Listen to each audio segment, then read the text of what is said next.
पूरी मैं दुनिया में अनंत विजय जी, पंकज जी, ये एक कमाल का है। इसलिए किसी भी डिबेट में अगर बीजेपी और आम आदमी पार्टी है, वो दिल्ली का इलेक्शन बन जाता है। किसी भी डिबेट, मैं बात कर रहा हूं 2024 की, ये बीजेपी आम आदमी पार्टी दिल्ली का इलेक्शन बना देते हैं। मैं सही बता रहा हूं, please don't take it otherwise. Charu and Sanjeev ji, मैं सच बता रहा हूं। पंकज शर्मा जी, पंकज शर्मा जी, वापस आ रहा हूं। चारू, त्योहार का समय है, मेरा शो कम है, छोटा है time. Thank you Pankaj Sharma ji, okay. Charu ji relax. Sanjeev ji, Pankaj Sharma ji ending comment sir. Pankaj ji, take me out. 2024 के दृश्य की जो हम लोग बात कर रहे हैं, तो मैं ये कहना चाहता हूं कि विधानसभा चुनावों में ये जो 5 राज्य जा रहे हैं, इनमें लोकसभा की 83 सीटें हैं, जैसा मैंने बताया। भारतीय जनता पार्टी के पास इनमें से 65 सीटें हैं। अब क्या, और कांग्रेस के पास सिर्फ 6 सीटें हैं।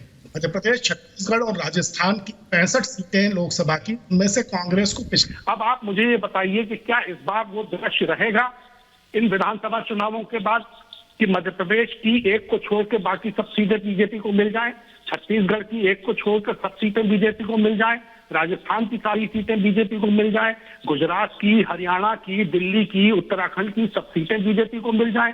तो इन तमाम राज्यों में भारतीय जनता पार्टी को चूंकि बहुत नुकसान उठाना पड़ रहा है और बाकी कहीं से सीटें आने की उम्मीद नहीं है, इसलिए भारतीय जनता पार्टी इस बार 200-225 सीट के ऊपर आ नहीं पाएगी। तो ये इंडिया समूह के राजनीतिक दल अगर थोड़ी जिम्मेदारी से काम लेंगे तो इस बार नरेंद्र भाई मोदी की सरकार को सचमुच बहुत बड़ी। ये आपका आकलन है Anant Vijay ji. Sir last 45 seconds, Anant ji, multi on. Anant जी।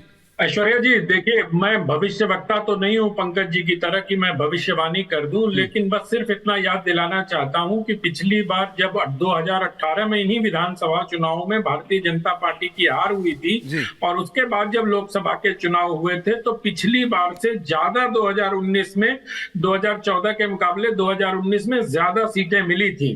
तो लोकसभा चुनाव को विधानसभा चुनाव के सीटों के आंकड़ों के आधार पर आकलन करना, उसके परिणाम दोषपूर्ण हो सकते हैं। तो इसलिए मुझे लगता है कि नरेंद्र मोदी जब खुद के लिए वोट मांगने जाएंगे, और ऐसा करना भी अभी अनुचित होगा कि 5 राज्यों से बीजेपी जा रही है या कांग्रेस आ रही है। अभी सब जगह चुनाव इवनली पॉइज्ड है।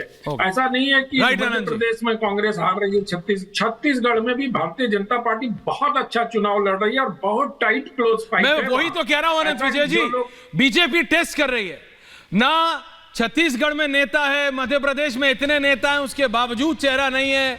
राजस्थान में वसुंधरा जी नहीं है। इट्स मोदी वर्सेस ऑल, और तीनों में सिचुएशन अलग अलग है। मेरी बात से कई लोग, ज्यादातर लोग डिसएग्री कर सकते हैं, पर मैं कह रहा हूं ये सेमीफाइनल बिल्कुल नहीं है, बिल्कुल नहीं है। लेकिन BJP is testing the waters. Anand ji के उनके ट्रम्प कार्ड में अभी 90% अप्रूवल रेटिंग जो थी, वो 89 तो नहीं हो गई, वो 88 तो नहीं हो गई है, वो 87 तो नहीं हो गई है। उन्हें स्ट्रैटेजी तो नहीं बदलनी 2024 से पहले। बहुत बहुत धन्यवाद। और संजीव झा जी, ये कांग्रेस है, अखिलेश यादव जी से आपकी बात होती होगी, अनुराग जी की तो बहुत होती है, लेकिन सही कह रहा हूं, अखिलेश यादव जी की मान लीजिए। अनुराग जी नहीं मान रहे अपने नेता की, लेकिन आप अरविंद जी की मान लीजिए।